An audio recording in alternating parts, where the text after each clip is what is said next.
औंध जिल्हा परिषद गटात मिळवलेला विजय हा जनशक्तीने धनशक्तीला नाकारल्याचे घोतक असून यापुढील काळात औंधसह जिल्हा परिषद गटातील विकास कामांबरोबरच औंधसह 21 गावे, शेती, पाण्याचा प्रश्न प्राधान्याने सोडवण्यासाठी प्रयत्नशील राहणार आहोत, अशी माहिती औंध संस्थानच्या अधिपती गायत्री देवी पंतप्रतिनिधी यांनी दिली आहे.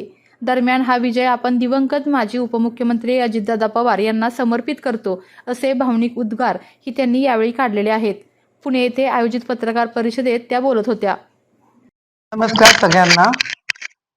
औंध गटातील निवडून आलेले विजेता मनोज देशमुख कोरोली गणातनं आणि शुभम शिंदे औंध गटातनं माझे बरोबर आहे आज. आणि आम्ही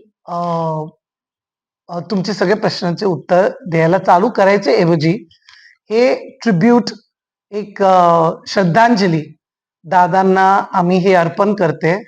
आणि असं मला म्हणायचंय, दादांना ट्रिब्यूट आणि एक श्रद्धांजली म्हणून आपण हे पूर्ण औंध गटातील अर्पण करते.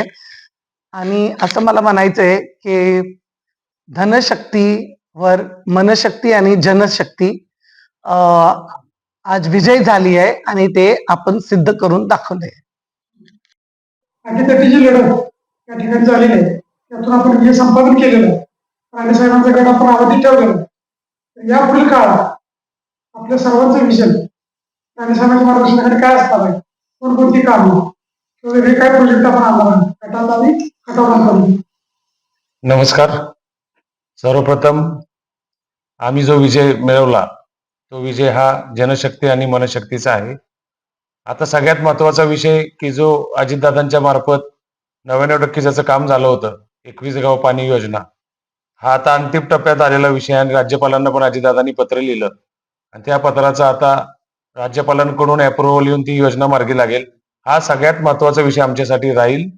त्याच पद्धतीनं ज्या विकासाच्या मुद्द्यावर आम्ही इलेक्शनला सामोरं गेलो आणि ज्या तरुणाई, महिला रोजगार आणि तरुणांना उद्योग देणे या विषयावरच आम्ही आता 5 वर्ष काम करणार आहे.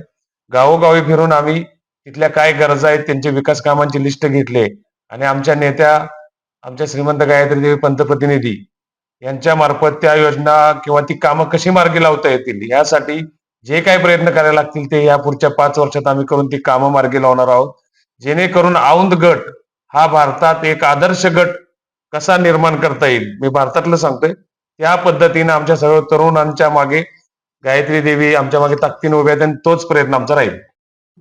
मागील 1 महिन्यापूर्वी वातावरण आपल्या विरोधी होते. अजिबात नाही.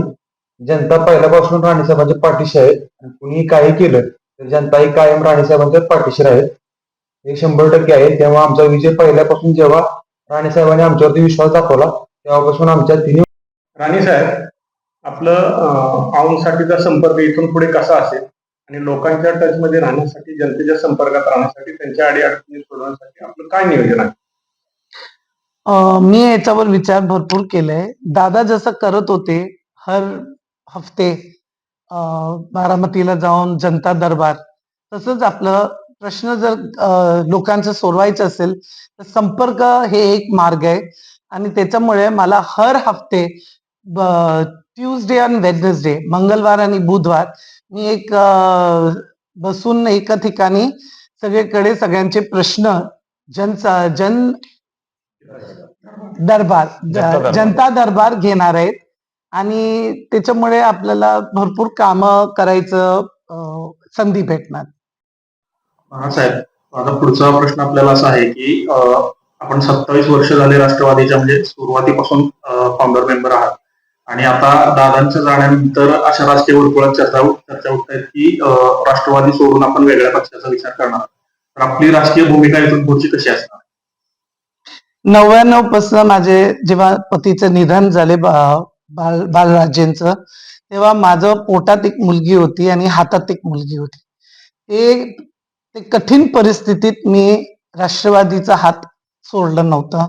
दादांच्या बरोबर मी काम केले, मोठे साहेबांच्या बरोबर मी काम केले. राष्ट्रवादीचा पहिला महिला अध्यक्ष हे चिन्हावर मी निवडून आलेली आहे. मी हे पक्ष आता सध्या तर माझा काही विचार नाही, पण मी ह्याच्याच पक्षामध्ये काम करणार आहे शेवटपर्यंत. तेवढं ते खात्रीनं तुम्ही हे करू शकता. उपमुख्यमंत्री नामदार अजितदादा पवार यांच्या निधनानंतर अशी एक चर्चा आहे की आता औंधसाठी किंवा औंधकरांसाठी दादांचा हात डोक्यावर नसणार आहे. तर राष्ट्रवादी राणेसाहेबांच्या बरोबर आहे का? सगळ्यात महत्वाचं तुम्ही एक अभ्यास करा. सातारा जिल्ह्यामध्ये जिथे जिथे संस्थानं आहेत त्यांचा इतिहास जर आपण बघितला तर संस्थानांचं काम कधीच थांबलेलं नाही. मग सातारा संस्थान असो, फलटण संस्थान असो किंवा औंध संस्थान असो. आणि निश्चितच राष्ट्रवादीचं प्रेम जास्त औंध गटावर आणि सातारा जिल्ह्यावर आहे.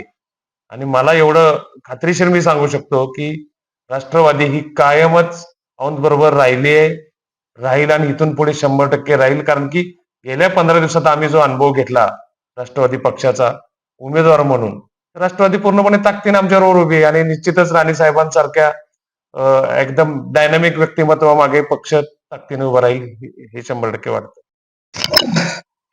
राणे साहेब, असं कानावर आलंय की आपणाला इतर पक्षाकडून विधान परिषद, आमदारकी किंवा आणखीन काही महत्वाची पदं दिली जाणार आहेत. तर त्याबाबत तुमचं काय म्हणणं आहे?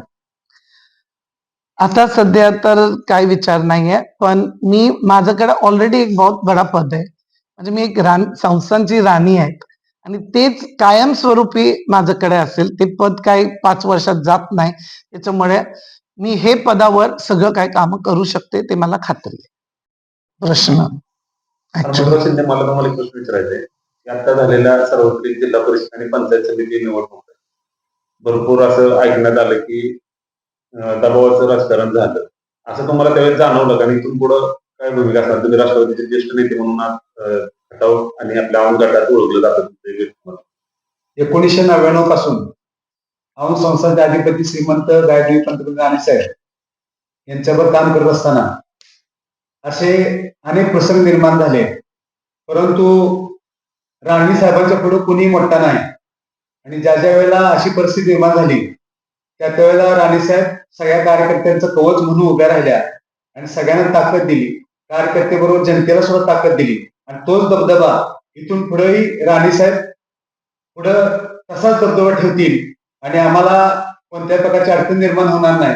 आणि असं जर झालं तर जशाच तसं उत्तर देण्याची राणेसाहेब आणि त्यांच्या शिलेदारांना तयार आहे.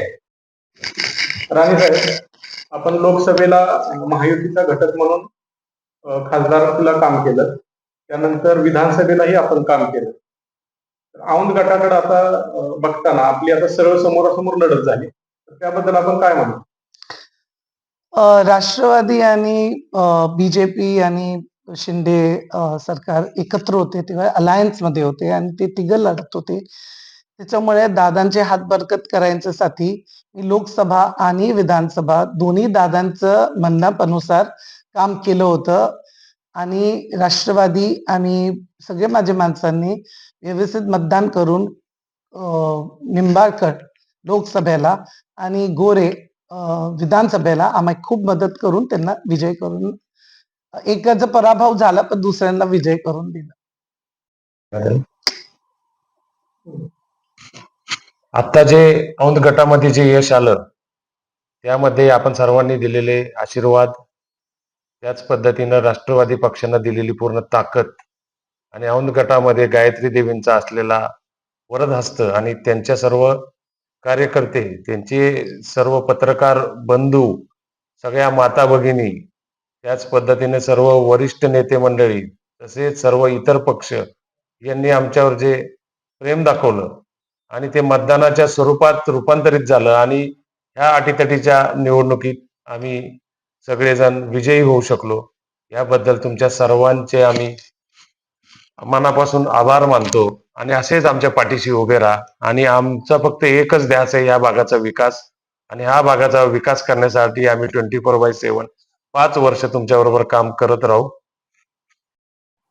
जसं आम्ही काय म्हणतो, काम करत आलोय, काम करत राहू, या उक्तीप्रमाणेच आमचं काम तुम्हाला दिसेल. आणि औंधची राणी देणार 21 गावाला पाणी हे आमचं ध्येय असेल. जोपर्यंत 21 गावाला पाणी देत नाही तोपर्यंत आम्ही थांबणार. आपल्या तालुक्यातील जिल्ह्यातील बातम्या सर्वप्रथम पाहण्यासाठी आजच सातारा न्यूजला YouTube चॅनलवर सबस्क्राईब करा, लाईक करा, शेअर करा आणि बेल आयकॉन प्रेस करायला विसरू नका.